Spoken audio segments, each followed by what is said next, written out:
لله وكفى وسلام على عباده الذين اصطفى أما بعد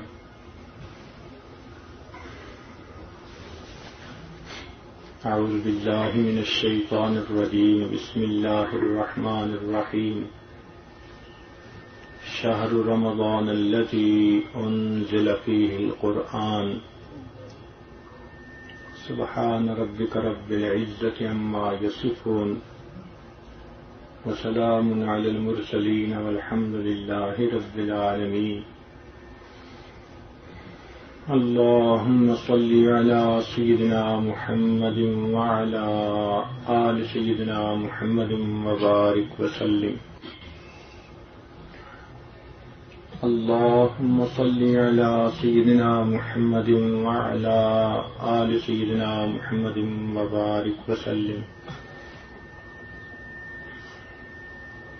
اللهم صل على سيدنا محمد وعلى آل سيدنا محمد وبارك وسلم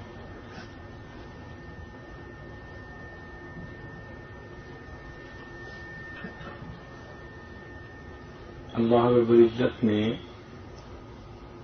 جب نفس انسانی کو پیدا فرمایا تو اس سے پوچھا کہ میں کون ہوں تو کون ہے من انت ومن انا میں کون ہوں تو کون ہے تو نفس نے جواب دیا کہ انا انا و انت انت میں ہوں آپ ہیں تو اللہ رب العزت نے اس کو آگ کے اندر ڈالا 1000 سال تک پھر اس سے پوچھا تو اس نے پھر وہی جواب دیا تو اللہ تعالی نے اس کو پھر وزن کے نیچے رکھا بوجھ کے نیچے 1000 تک یہ وزن کے نیچے رہا پھر اس سے پوچھا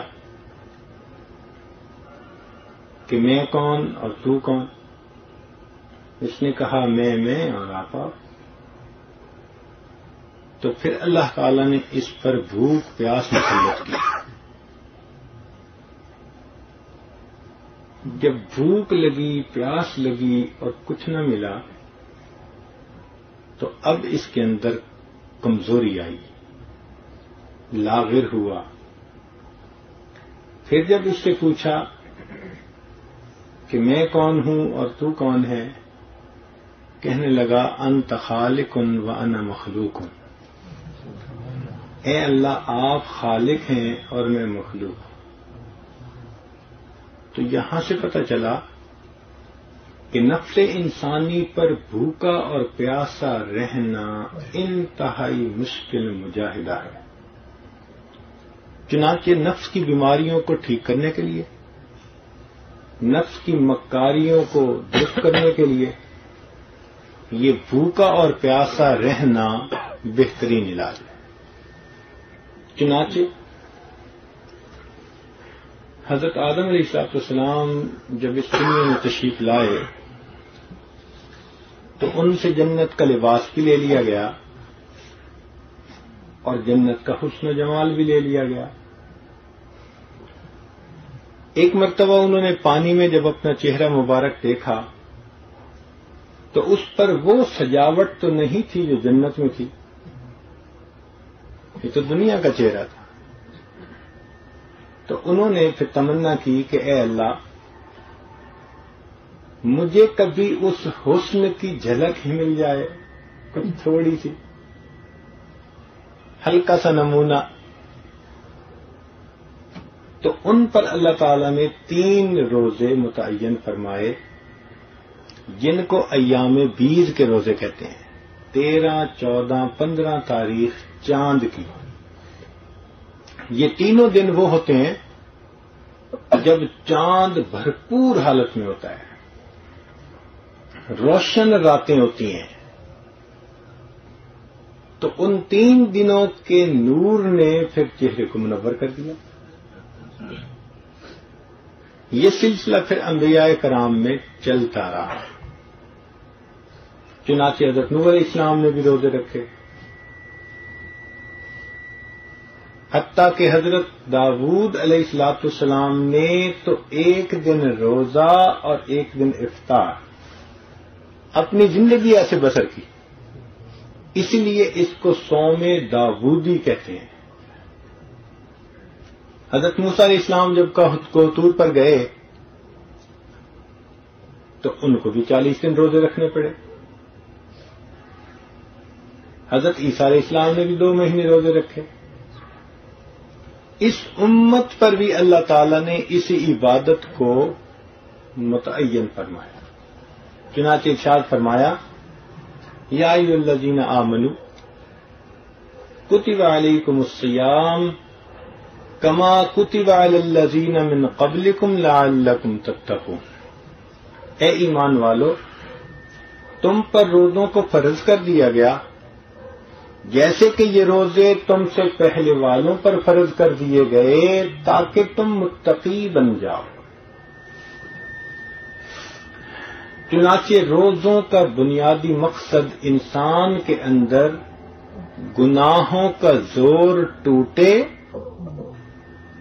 اور اس کو نیکی پر استقامت نصیب ہو جائے، متقی اور پرہیزگار بن جائے. اس لیے جتنی بھی آسمانی کتابیں ہیں وہ اسی مہینے میں اتاری گئی. رمضان کی 3 تاریخ کو تورات، پھر 6 تاریخ کو انجیل، پھر 12 تاریخ کو، پھر 18 تاریخ کو مختلف کتابیں مختلف صحائف اتارے گئے، حتیٰ کہ 27 رمضان کو قرآن مجید اتارا گیا. تو جتنے بھی صحیفے ہیں یا آسمانی کتابیں ہیں سب اسی مہینے میں نازل ہوئی. یہ خاص برکتوں اور رحمتوں کا مہینہ ہے. انسان کو نیک بنانے کے لیے اس ایک مہینے کے اندر اتنی برکتیں ہیں کہ زندگی کا رخ بدل سکتی ہے. مگر ہم روزہ کو رکھیں شرائط کے ساتھ. آج کل تو روزہ ہم ایسے رکھتے ہیں کہ فجر میں اتنا کھاتے ہیں کہ مغرب تک کھٹی ڈکاریں ہی آتی رہیں، اور عصر جب شروع ہوتی ہے تو پڑھتے ہی پھر روزے کا سوگ منانا شروع کر دیتے ہیں. دسترخوان لگا کے، چیزیں سجا کے بیٹھے ہوتے ہیں مسکین بن کے کہ دیکھو ہر چیز سامنے ہے، ہم کھا نہیں سکتے. اور ادھر روزہ افطار ہو رہا ہوتا ہے اور قبولیت دعا کا وقت ہوتا ہے، اور ہم لگے ہوتے ہیں کہ چٹنی لانا اور دہی بھلے بھول گئے اور دودھ سوڈا کہاں ہے، ہم ان باتوں میں لگے ہوتے ہیں. وہ جو قبولیت دعا کا وقت تھا اس کو بھی ہم صحیح طرح سے کیش نہیں کروا پاتے. اس لیے نبی علیہ السلام نے فرمایا نوجوانوں کو کہ اے نوجوانوں، تم میں سے جو کوئی نکاح کرنے کی استطاعت رکھتا ہو تو اس کو چاہیے کہ نکاح کرے، کیونکہ جوانی کی زندگی میں انسان گناہ سے نہیں بچ سکتا. تو جب گناہ سے نہیں بچ سکتا تو اس کا جائز طریقہ اپنا لینا چاہیے. اگر بھوک لگی ہے تو بندے کو چاہیے کہ کھانا کھائے، تو فرمایا کہ اس کو چاہیے کہ نکاح کر لے. اور جس کے پاس نکاح کی استطاعت نہ ہو، حالات ایسے نہ ہوں، تو اس کو چاہیے کہ روزے رکھے. معلوم ہوا کہ نبی علیہ الصلوۃ والسلام نے جو نوجوانوں کے لیے دوا روحانی تجویز کی وہ روزوں کی تھی. روزے رکھیں، ذرا اپنے آپ کو بھوکا پیاسا رکھیں، تو پھر نفس کی انانیت ٹوٹتی ہے، زور ٹوٹتا ہے، اور انسان کے اندر گناہوں کا جوش کم ہو جاتا ہے. گناہوں کی وجہ سے انسان بہت مصیبتیں اپنے سر پہ لے لیتا ہے. یاد رکھیں اللہ تعالیٰ ارشاد فرماتے ہیں ظاہر الفساد فی البر والبحر بما کسبت ایدی الناس.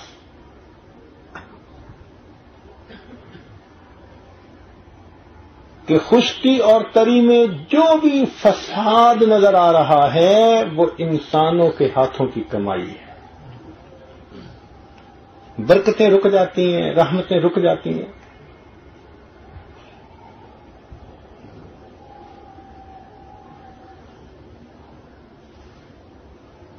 ایک چھتری ہوتی ہے نا آدمی کے اوپر جو اسے بارش سے جو ہے بچاتی ہے،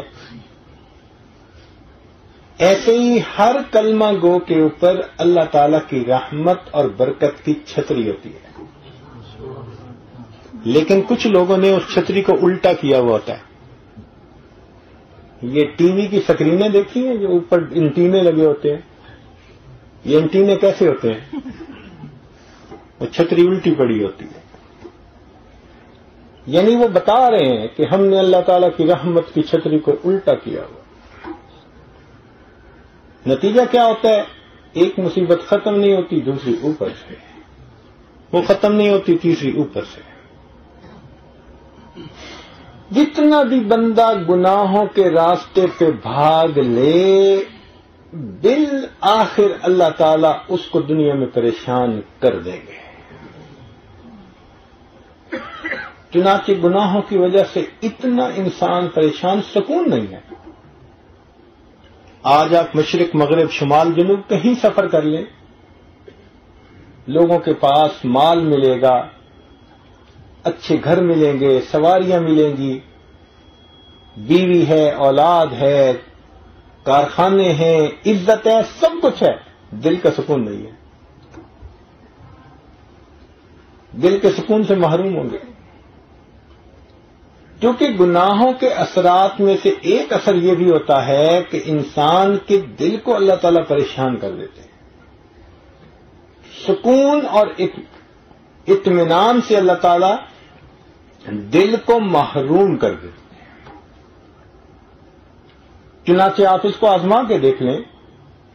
کوئی بندہ جو آپ کو من مرضی کی زندگی گزارتا نظر آئے، چاہے دیکھنے میں بڑا مال پیسے والا، آپ ذرا اس کو قریب سے ہو کے اندر سے ٹٹول کے دیکھیں، اپنی زبان سے کہے گا کہ جتنا میں پریشان اتنا شاید دنیا میں کوئی دوسرا پریشان نہیں ہوگا. کیا تم کو نیند نہیں آتی؟ گولیاں کھاتے ہیں نیند کی، تب جا کے ان کو نیند آتی ہے. تو آخر گناہوں کا وبال اسی دنیا میں ان کو مل کے رہتا ہے. اور جو نیکوکاری اور پرہیزگاری پہ زندگی گزارنے والے ہوں، اللہ تعالی کی طرف سے سکون کی زندگی نصیب ہوتی ہے. چاہے ان کے پاس کھانے کو خشک روٹی ہو، مگر ان کے دلوں میں وہ سکون ہوتا ہے جو وقت کے بادشاہوں کے دلوں میں بھی نہیں ہوا کرتا.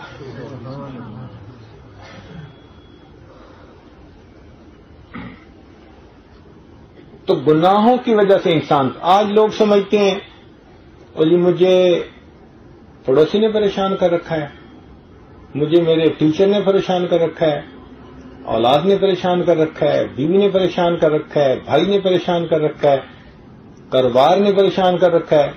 سچ بات کہوں، کسی کو کسی نے نہیں پریشان کر رکھا، ہمیں ہمارے گناہوں نے پریشان کر رکھا. جتنے گناہ زیادہ اتنی پریشانی زیادہ. گناہ کر کے دلی خوشی کسی کو نصیب نہیں ہو سکتی. وقتی لذتیں وہ لے سکتا ہے، لیکن لمحوں نے خطائیں کی، صدیوں نے سزا پائی. لمحوں نے خطائیں کی، صدیوں نے سزا پائی. پریشان زندگی گزرتی ہے، سکون نہیں ہوتا، اللہ تعالیٰ کسی نہ کسی طرح اس بندے کا دل پریشان کر دیتے ہیں، تگنی کا ناچ نچا دیتے ہیں اس بندے کو۔ اللہ تعالیٰ کی پکڑ بہت بڑی اور بہت سخت ہوتی ہے۔ قرآن مجید میں فرما دیا ان اخذہ علیم شدید، اللہ تعالیٰ کی پکڑ بڑی دردناک ہوتی ہے اور بڑی شدید ہوتی ہے، تو انسان اس سے بچنے کی کوشش کرے۔ اور یہ رمضان مبارک کا مہینہ ہمیں گناہوں سے بچانے کے لیے آیا ہے۔ دیکھیں چونکہ طلباء کی کثرت ہے، 4 باتیں طلباء سے متعلق کر کے مضمون سے متعلق یہ آج اپنی بات کو سمیٹے گا، کیونکہ اس وقت دعا مقصود ہے، ختم قرآن کا موقع، اور اس موقع پہ دعائیں قبول ہوتی ہیں، مگر دعا کرنے سے پہلے کچھ بات سمجھانی بھی تو ہوتی ہے نا، تاکہ ہم صحیح طریقے سے گناہوں سے توبہ کر سکیں۔ جو طالب علم گناہ کر رہا ہے، ان گناہوں کی وجہ سے 4 طرح کی مصیبتوں میں وہ مبتلا کیا جاتا ہے، کوئی کسی مصیبت میں، کوئی کسی مصیبت میں۔ سب سے پہلی مصیبت کہ اللہ تعالیٰ اس کو نسیان کی مرض میں مبتلا کر دیتے ہیں۔ نسیان کہتے ہیں بھولنا، اس لیے ہمارے بزرگوں نے فرمایا کہ جہاں عصیان ہوگا وہاں نسیان ہوگا۔ یہ جو آتے ہیں نا طالب علم، قاری صاحب یاد تو کرتے ہیں بھول جاتا ہے، وہ اصل میں گناہوں کا وبال ہوتا ہے۔ اس گناہوں کی ظلمت کی وجہ سے ان کے دماغوں سے، دلوں سے اللہ قرآن مجید کا نور نکال لیتے ہیں۔ آگے بڑھتے ہیں، پیچھے سمجھ نہیں آتی، بھول جاتے ہیں، پھر آگے بڑھتے ہیں، پیچھے بھول جاتے ہیں۔ پنجابی میں کہتے ہیں آگے دوڑ تو پیچھے چوڑ۔ اس لیے منزل سنانی ان کو ایک مصیبت نظر آتی ہے۔ استاد کہہ دے کہ منزل سنوں گا، دیکھیں پھر ہوتا کیا ہے، بہانے کریں گے، جی استاد جی یاد تو کیا تھا۔ بھئی یاد تو کیا تھا، لیکن اس کے ساتھ ساتھ اور کیا کیا تھا کہ جس کی وجہ سے بھول گئے؟ حدیث پاک کا مفہوم کہ جس طرح اونٹ اپنی رسی سے جلدی چھڑا کے نکل جاتا ہے، قرآن مجید اسی طرح انسان کے سینے سے گناہوں کی وجہ سے جلدی نکل جاتا ہے۔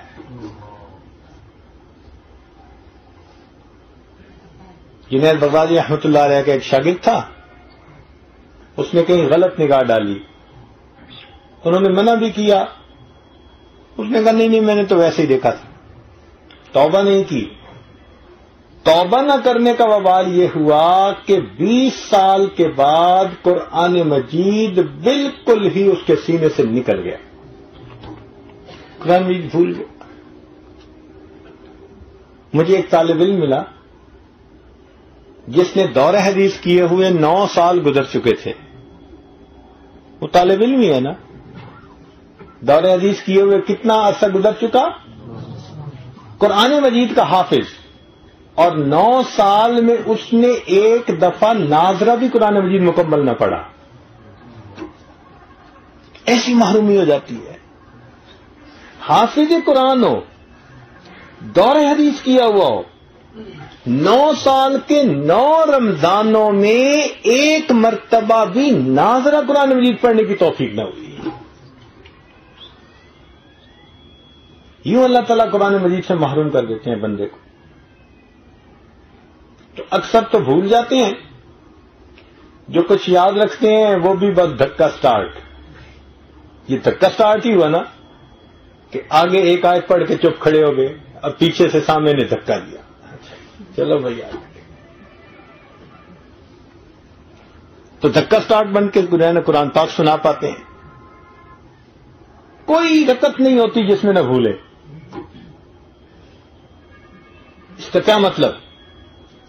یا آنکھ کا گناہ ہے، یا کان کا گناہ ہے، یا زبان کا گناہ ہے، یا دل دماغ کا گناہ ہے.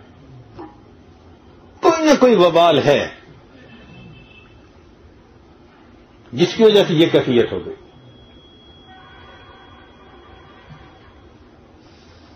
تو یہ مصیبت پہلی ہوتی ہے. اکثر طلباء اس مصیبت میں گرفتار ہوتے ہیں. دل میں غیر اللہ کی محبت آئی اور قرآن مجید کی نعمت سے محرومی ہوئی. تو جہاں عصیان ہوگا وہاں نسیان ہوگا. نسیان بھول کو کہتے ہیں. امام شافعی رحمۃ اللہ فرماتے ہیں کہ میں نے اپنے استاد سے کہا کہ بھول جاتا ہوں تو اس کا کوئی طریقہ بتائیں، کیا ہے علاج؟ تو انہوں نے فرمایا کہ گناہ کرنا چھوڑ دو. اس روئے داد کو انہوں نے شعر میں یوں کہا: شکوت الی وکیع سوء حفظی فاوصانی الی ترک المعاصی فإن العلم نور من الہی ونور اللہ لا یعطی لعاصی. اور جو اللہ تعالی کی بندگی کر رہے ہوتے ہیں ان کے لیے قرآن مجید کو یاد کرنا آسان ہے. چنانچہ حضرت مولانا قاسم نانوتوی رحمۃ اللہ علیہ کے بارے میں آتا ہے کہ حج کے لیے تشریف لے گئے. اس زمانے میں بحری جہازوں کے ذریعے سے جاتے تھے. جیسے پاکستان سے سفینۃ الحجاج جاتا تھا ہزاروں لوگوں کو لے کے. ہوائی جہاز عام نہیں تھے. اب کئی مرتبہ ایسے ہوتا کہ جہاز چلا اور راستے میں بحری طوفان آ گیا تو طوفان کی حالت میں جہاز کو لنگر انداز کرنا پڑتا تھا. لنگر ڈال دو، وہیں کھڑے ہو جاؤ بس. اگر لنگر نہ ڈالیں تو جیسے آتی ہیں لہریں تو لہروں کے ساتھ جہاز ایسے اوپر نیچے ہوتا ہے. اور کئی مرتبہ لہر اتنی اونچی کہ جہاز یوں جو ہوا تو یوں گر جاتا ہے. پورے کے پورے مسافر سمندر کے اندر جہاز ڈوب جاتا ہے. تو اس لیے وہاں پھر انتظار کرنا پڑتا تھا. اب کئی دفعہ طوفان 15 دن بعد اترا، مہینے بعد اترا. تو بحری جہاز کے سفر میں ایک یہ عجیب بات تھی کہ کئی مرتبہ حج کے ایام آ جاتے اور ابھی سفر مکمل نہ ہوتا تو لوگوں کا حج ہی رہ جاتا. تو لوگ رمضان المبارک سے پہلے ہی حج کے سفر پہ نکل پڑتے تھے. حضرت جب چلے تو آپ کے شاگردوں کا بھی ایک قافلہ ساتھ تھا. تو رمضان شریف سمندر میں آ گیا. اللہ تعالی کی شان کے علماء تو سارے تھے اور مکمل حافظ ان میں سے کوئی نہیں تھا. اب آپس میں سوچنے لگے کہ بھئی رمضان بھی آ گیا تو کیا کریں. کسی نے کہا جی آخری صورتوں سے پڑھا دیں. تو فرمانے لگے کہ نہیں، اتنے علماء کا مجمع ہو اور آخری صورتوں سے پڑھیں یہ بھی دل نہیں چاہتا. فرمایا میں کوشش کروں گا. چنانچہ حضرت روزانہ ایک پارہ یاد کرتے اور رات تراویح میں سنا دیتے. ادھر رمضان مکمل ہوا، ادھر ان کا قرآن مکمل ہوا. 30 دن میں بھی اللہ کا قرآن ان کے سینے میں.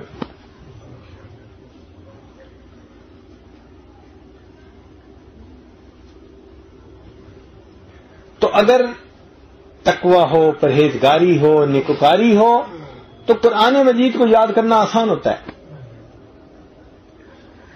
نقش ہوتا چلا جاتا ہے انسان کے دل و دماغ میں.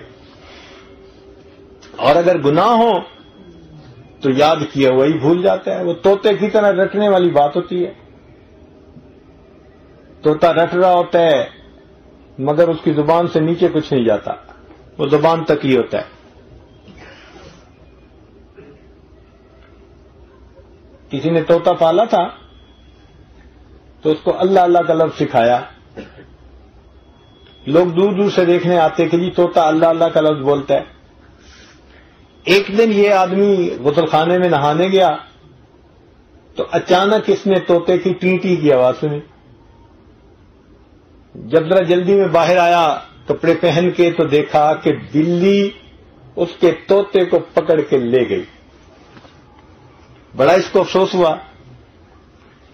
ایک اللہ والے کے پاس بیٹھا تھا تو اپنے واقعہ سنایا کہ جی میرے طوطے کو بلی نے کھا لیا اور طوطا اللہ اللہ بھی کہتا تھا. تو اس نے ایک سوال پوچھا کہ حضرت مجھے یہ سمجھ نہیں آئی کہ طوطے کو سکھایا تو میں نے اللہ اللہ تھا لیکن مجھے اس کی آواز ٹی ٹی کی آئی.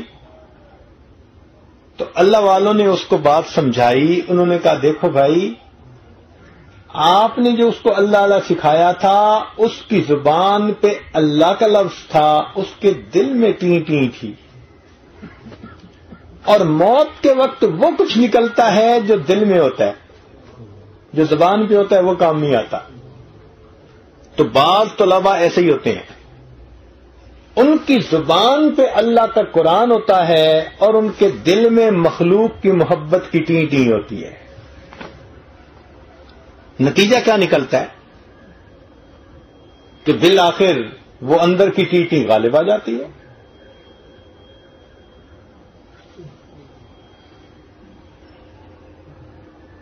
ایسے بچوں کا قرآن مجید بہت کچا. تو جو طالب علم گناہوں سے سچی توبہ نہ کرے اس کو 4 طرح سے مصیبت میں ڈالا جاتا ہے. عزیز طلباء کتنے طرح سے؟ 4. ذرا اونچا بولے نا. 4. آپ کو سبق یاد کروائیں اور پھر دعا کریں. 4. کتنی طرح سے مصیبت میں ڈالا جاتا ہے؟ 4. پہلی طرح کون؟ نسیان. کہ قرآن مجید بھول جاتا ہے وہ بچہ, اس کو یاد ہی نہیں ہوتا, کھپتا رہے, سر مارتا رہے, پڑھتا رہے, یاد ہی نہیں ہوتا. آج یاد کرے گا کل ختم, 2 دن یاد رہے گا تیسرے دن ختم. قرآن اس کے دل میں قرار نہیں پکڑتا. یوں سمجھیں کہ جیسے کوئی دیوار بنی ہوئی ہو نا گارے سے, اور اس کے اوپر اور عمارت کڑی کرنی ہو تو یہ ہمارے انجینئر حضرات کہتے ہیں جی کہ نیچے کی اینٹوں کو پہلے برش سے, لوہے کے برش سے صاف کرنا پڑے گا. اگر مٹی رہ گئی تو سیمنٹ نہیں پکڑے گا. جس طرح مٹی والی اینٹ سیمنٹ کے ساتھ جوڑ نہیں بنا پاتی, اسی طرح میلا دل قرآن مجید کے ساتھ جوڑ نہیں بنا پاتا. جوڑ کچا. تو پہلی مصیبت جو آتی ہے وہ کیا؟ اللہ تعالی گناہ کرنے والے, مستقل گناہ کا عادی ہو جو, ایسے بندے کو نسیان کا مریض بنا دیتے ہیں. دوسری بات, جو طالب علم گناہوں سے باز نہ آئے اس کے اوپر دوسری مصیبت آتی ہے کہ اللہ تعالیٰ اس کو جوانی میں بیماری کی مصیبت لگا دیتے ہیں. جوانی میں بیمار. آپ دیکھیں کہ کچھ طالب علم بیٹھے ہیں تو اٹھ نہیں سکتے, کہتے ہیں جی بس درد ہوتی ہے کمر میں. جو 80 سال کے بوڑھوں کو جا کے درد ہوتی ہے, ان کو 18 سال میں درد ہو رہی ہوتی ہے. کہتے ہیں حضرت بس بیٹھے ہوئے اٹھے تو آنکھوں کے آگے اندھیرا آ جاتا ہے. وہ جو اندر کا اندھیرا ہے نا وہ آنکھوں کے سامنے آ جاتا ہے. جیسے کسی نے کہا تھا جی کہ بچپن تھا, پھر لڑکپن آیا اور پھر بڑھاپا ہی آ گیا, جوانی دیکھی ہی نہیں. یہ بیچارے ایسے ہی ہوتے ہیں, جوانی دیکھی ہی نہیں ہوتی. کون سی مرض ہے جو ان کو نہیں ہوتی؟ ایسے طلباء کو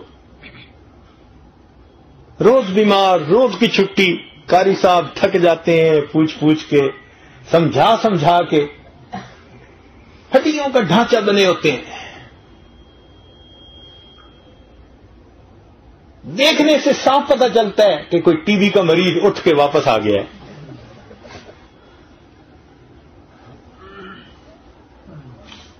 این جوانی کے اندر ایسے بندے کو اللہ تعالی بیماری لگا دیتے ہیں، اور کئی دفعہ تو ایسی بیماری ہوتی ہے جو لے کے چلتی ہے پوری عمر۔ آپ ذرا مشاہدہ کر لیں اپنے ارد گرد، آپ 100% اس بات کو ٹھیک پائیں گے۔ پہلی بات، گناہوں کی کیا نسیان کا مریض بنا دیا جاتا ہے، اور پھر بھی گناہوں سے باز نہ آئے تو عین عالم شباب میں، جوانی میں، اس نوجوان کو بوڑھوں کی طرح مریض بنا دیا جاتا ہے۔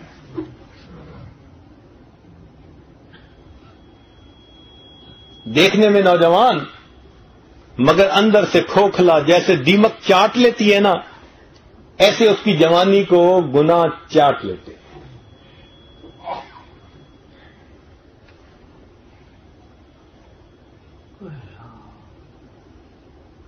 این جوانی میں بیماری، یوں سمجھیں کہ پھر باقی زندگی روتے ہی گزر جاتی ہے۔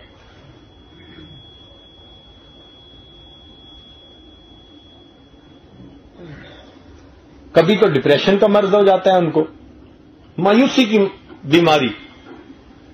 چنانچہ کتنے نوجوانوں کو آپ دیکھیں گے مایوسی ان کے دماغوں میں، پھر ان کو نہ خدا اچھا لگتا ہے، نہ دین اچھا لگتا ہے، نہ کچھ اچھا لگتا ہے۔ وہ گناہوں کا وبال ہوتا ہے، اپنے ہاتھوں سے جہنم جانے کا راستہ ہموار کر رہے ہوتے ہیں۔ تو جو بچہ طالب علمی کے زمانے میں گناہ کرے اور توبہ نہ کرے، 4 طرح کی مصیبتوں میں سے کسی ایک مصیبت میں آزمایا جاتا ہے۔ پہلی مصیبت، اللہ تعالیٰ اس کو نسیان کا مریض بنا دیتے ہیں۔ دوسری مصیبت کہ اللہ رب العزت اس بندے کو عالم شباب میں، جوانی میں بیماریوں کا مجموعہ بنا دیتے ہیں۔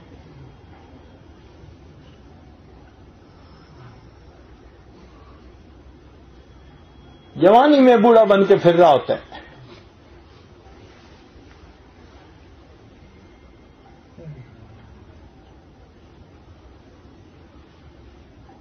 بیماریوں کا مجموعہ۔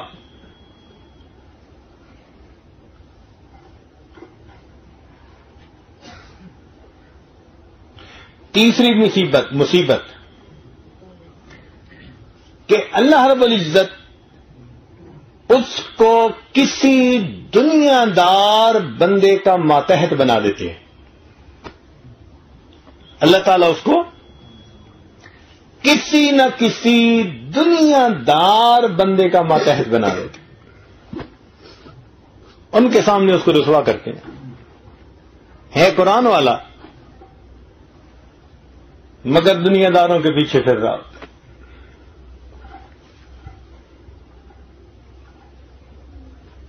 ایسے بندے سے واسطہ پڑتا ہے جو دنیا دار ہوتا ہے، وہ ان کو ذلیل رسوا کرتا ہے۔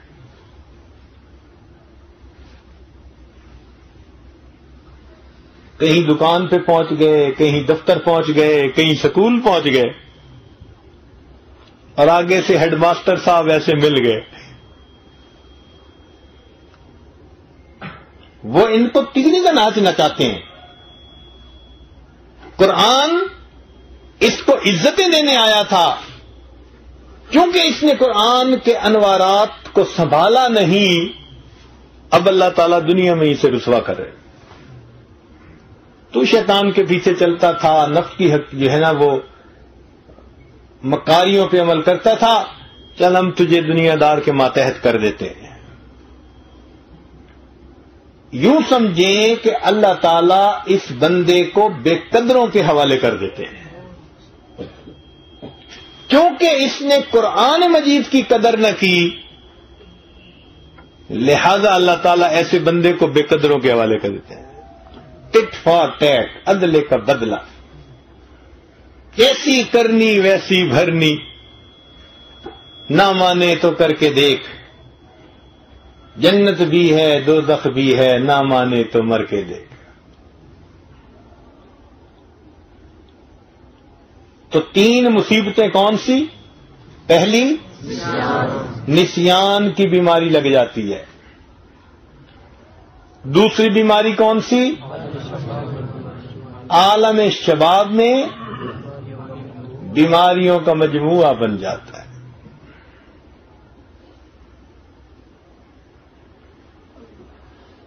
اور تیسری مصیبت،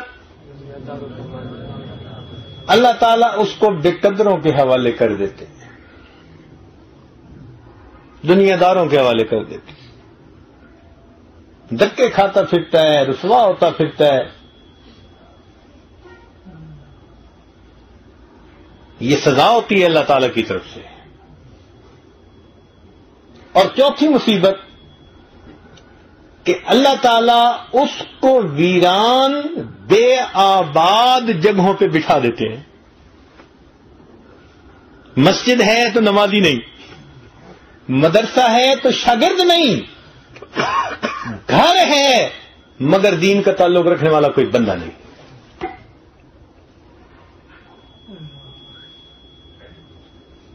اس نے قرآن کی قدر نہ کی، اللہ تعالیٰ اس کے دین کے فیض کو اس سے ہمیشہ کے لیے بند کر دیتے ہیں۔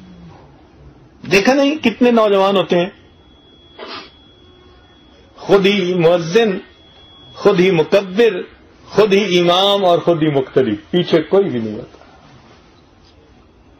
اس قرآن کا سینے میں کیا فائدہ ہوا؟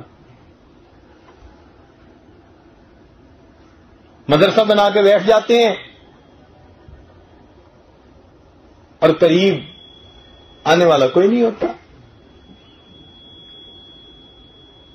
عمارت کھڑی کر دی، اکثر ایسے مدارس جو بنے ہوئے ہوتے ہیں وہ بعد میں اسکول بن جاتے ہیں۔ اکثر جگہوں پہ ہم نے یہ مشاہدہ کیا کہ ایسے لوگ پیسے کے زور پہ، تعلقات کی بنیاد پہ مدرسہ بنا بھی لیتے ہیں، اللہ اس عمارت کو قرآن کے فیض کی بجائے انگریزی کے لیے استعمال کرتے ہیں۔ سکول بن جاتے ہیں، خود بھی سکولوں میں چلے جاتے ہیں، پھر ننگے سر پھر رہے ہوتے ہیں۔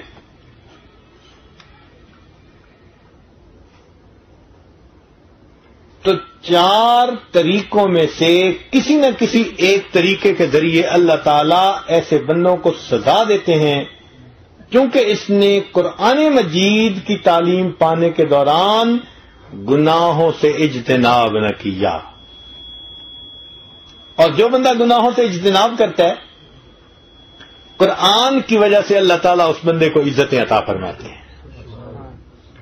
چنانچہ فرمایا ان اللہ یرفع بہذا الکتاب اقواما، اللہ تعالیٰ اس کتاب کے ذریعے قوموں کو بلندی عطا فرماتے ہیں، عزتیں ملتی ہیں قرآن کے صدقے۔ یاد رکھیے قرآن کا نور جب سینے میں آتا ہے نا، اس بندے کو دنیا میں معزز بنا دیتا ہے۔ قرآن سبحان اللہ، اللہ تعالیٰ کا فرمان۔ امام عاصم کوفی رحمت اللہ علیہ بڑے قراء میں سے گزرے ہیں، مسجد نبوی کے اندر کچھ عرصہ قرآن پڑھاتے رہے۔ ان کے منہ سے خوشبو آتی تھی۔ اب ایسی خوشبو نہ الائچی کی ہوتی ہے، نہ مشک عنبر کی ہوتی ہے۔ لوگ بڑے حیران ہوتے تھے،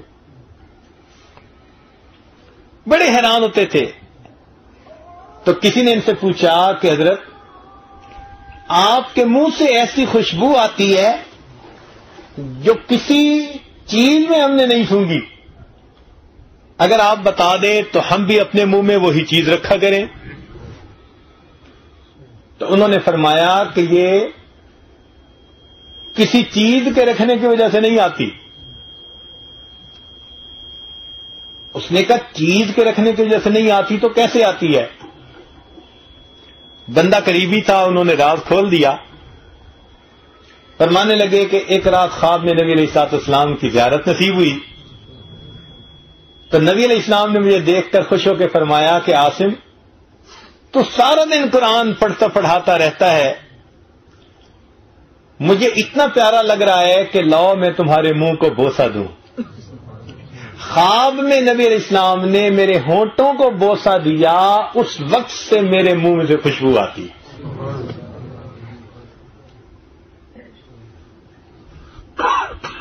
جو قرآن کی عظمت کا خیال رکھنے والے ہوتے ہیں اللہ تعالیٰ ان کو دنیا میں یوں نعمتیں عطا فرماتے ہیں۔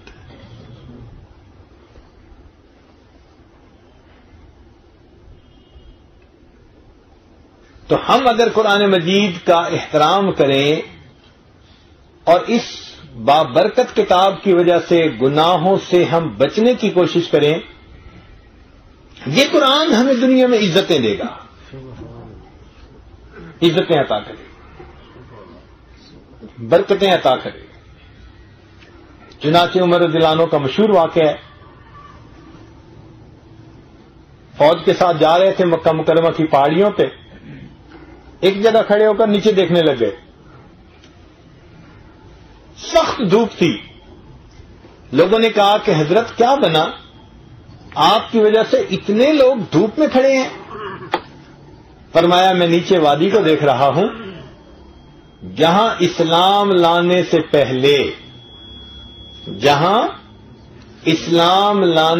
پہلے میں اپنے اونٹ چرانے آتا تھا اور مجھے اونٹ چرانے کا طریقہ نہیں آتا تھا، میرے اونٹ خالی پیٹ واپس جاتے تو میرا والد خطاب مجھے کوستا تھا، پیٹتا تھا، مارتا تھا، کہتا تھا عمر تو بھی کیا زندگی گزارے گا کہ تجھے اونٹ چرانے نہیں آتے۔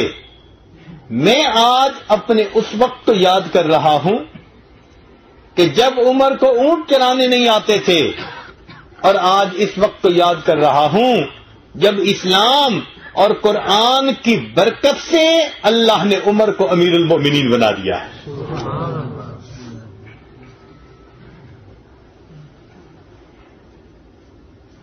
وہ زمانے میں معزز تھے مسلمان ہو کر، ہم ہوئے خار تارک قرآن ہو کر۔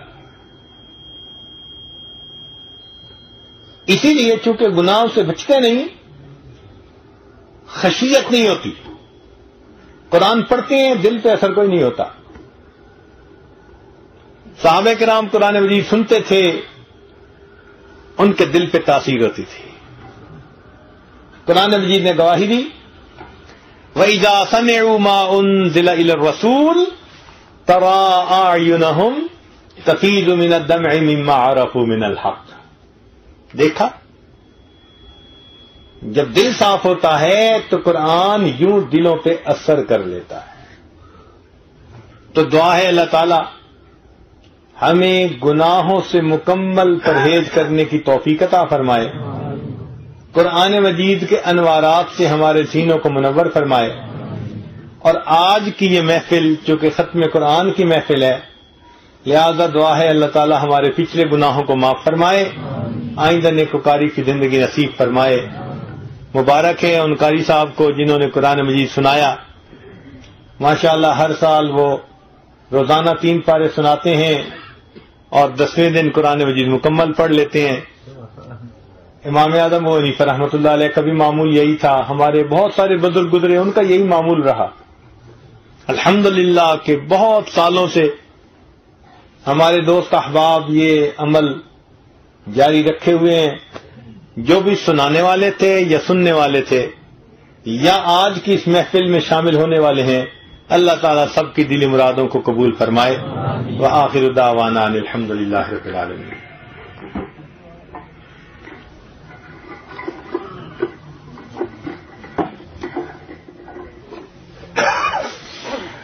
دعا کر لیجیے۔ سبحان ربی العلی وحب اللہم صلی علی سیدنا محمد وعلی آل سیدنا محمد۔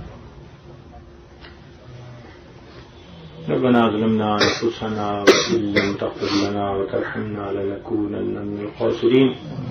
اے مالک ہم آپ کے عاجز مسکین بندے ہیں، ہمارے گناہوں کو معاف فرما، ہماری خطاؤں سے درگزر فرما، ہمارے عیبوں کی پردہ پوشی فرما، اللہ ہماری نگاہوں کو پاک فرما، ہمارے دلوں کو صاف فرما، ہمارے سینوں کو اپنی محبت سے لبریز فرما، اپنے عشق کی آتش ہمارے سینوں میں پیدا فرما، ہمارے انگ انگ سے اپنے ذکر کو جاری فرما، روئے روئے سے اپنے ذکر کو جاری فرما، ہڈی ہڈی بوٹی بوٹی میں اپنی محبت پیدا فرما۔ اے اللہ جہاں جو قرآن مجید سنایا گیا اس کو قبول فرما، جو اس میں غلطی کوتاہیاں رہ گئیں ان کو معاف فرما۔ اے اللہ سننے میں غفلت ہوئی، ادب کی غفلت ہوئی تو ان کو بھی معاف فرما اور کامل اجر اور بدلہ نصیب فرما۔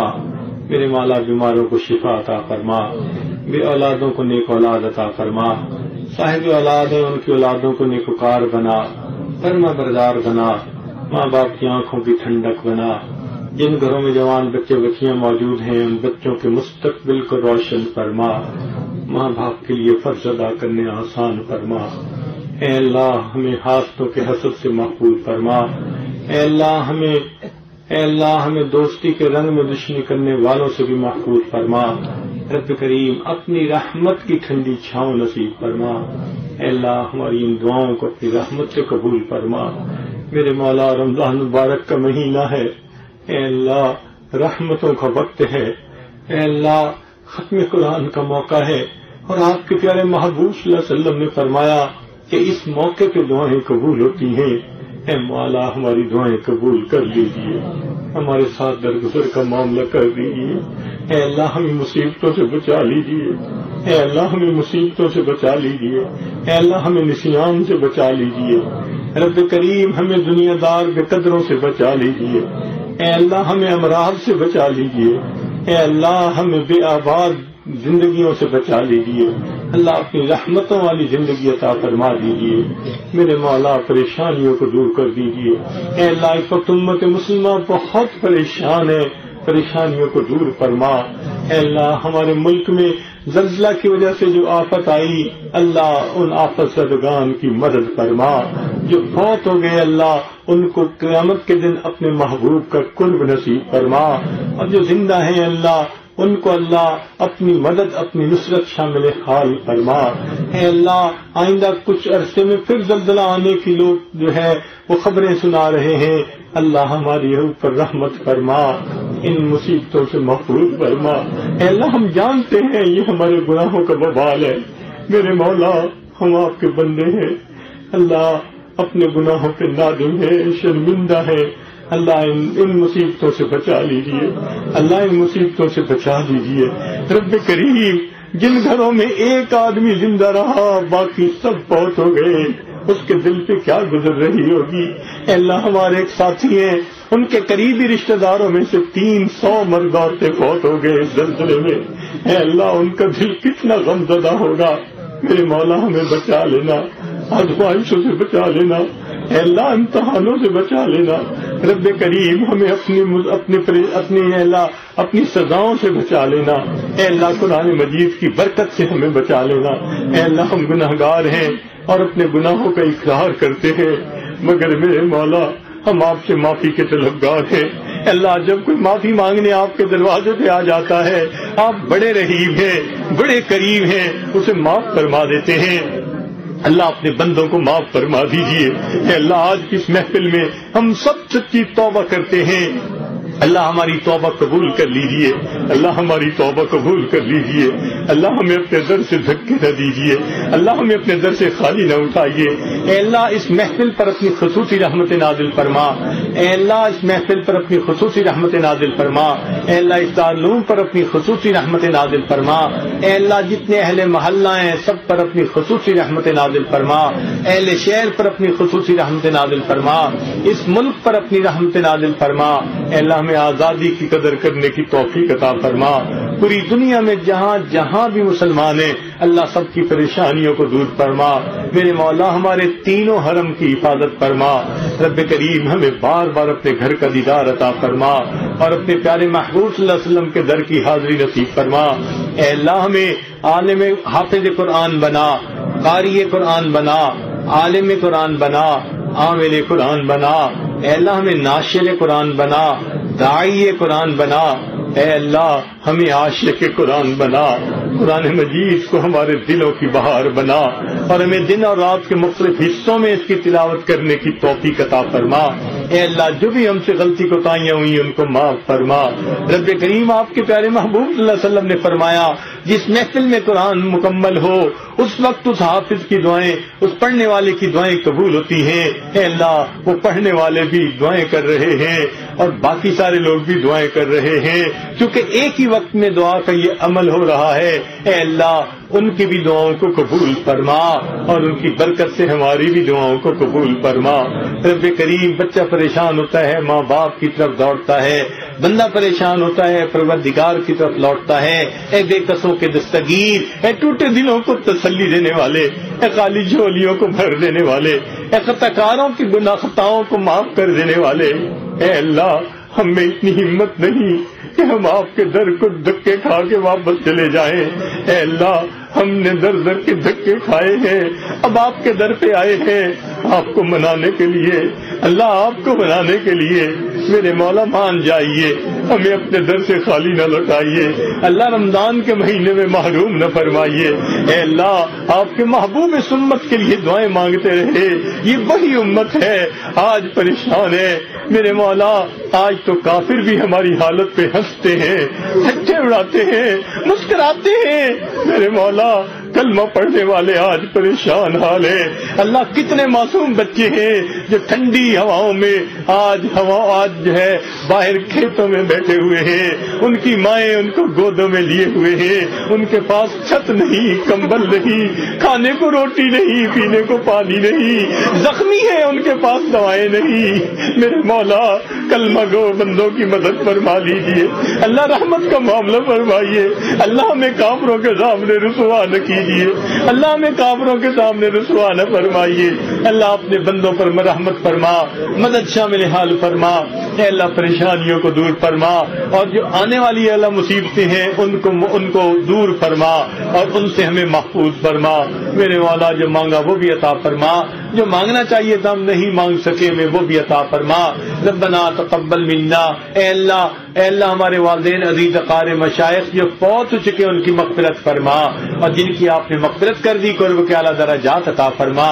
رب کریم جو اپنی اولادوں کی طرف سے پریشان ان کی پریشانیوں کو دور فرما، جو قرض کی طرف سے پریشان ان کی پریشانیوں کو دور فرما، کاروبار کی طرف سے پریشان ان کی بھی پریشانیوں کو دور فرما اور گھر بار سے پریشان ان کی بھی پریشانیوں کو دور فرما۔ اے اللہ ہماری ان دعاؤں کو اپنی رحمت سے قبول فرما۔ جنہوں نے دعاؤں کے لیے کہا، خط لکھے یا اس محفل میں آنا چاہتے تھے مجبوریوں سے نہیں آ سکے، ان سب کو ان نیک دعاؤں میں حصہ نصیب فرما۔ ربنا تقبل منا انك انت السميع العليم تب علينا انك انت التواب الرحيم صلى الله تعالى على حبيبه سيدنا محمد وآله وأصحابه أجمعين برحمتك يا أرحم الراحمين۔